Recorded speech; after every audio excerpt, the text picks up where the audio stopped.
मी आज सामनामध्ये मी माझा एक लेख आलेला आहे, त्याच्यामध्ये मी अनेक गोष्टींचं त्याच्यामध्ये त्यांच्याविषयी मी अनेक काही आठवणी मी त्याच्यामध्ये लिहिलेल्या आहेत.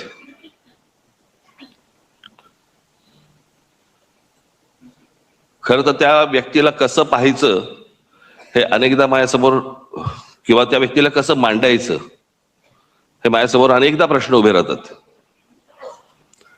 काका म्हणून मांडायचं, व्यंगचित्रकार बाळासाहेब ठाकरे म्हणून मांडायचं, हिंदू हृदय सम्राट शिवसेना प्रमुख बाळासाहेब ठाकरे म्हणून मांडायचं, आणि त्यांच्यावरती बोलायचं म्हटलं तर मी तुम्हाला 100% सांगतो, मी आणि उद्धव आम्ही तुमच्याशी तासनतास बोलू शकतो.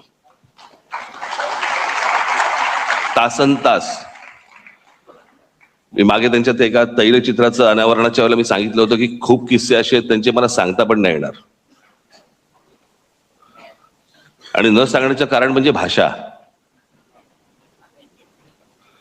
तुम्हाला माहित नव्हतं ते काय होतं ते. तुम्हाला अनेकदा भाषणांमधून अशी छोटी छोटी झलक मिळाल्या होत्या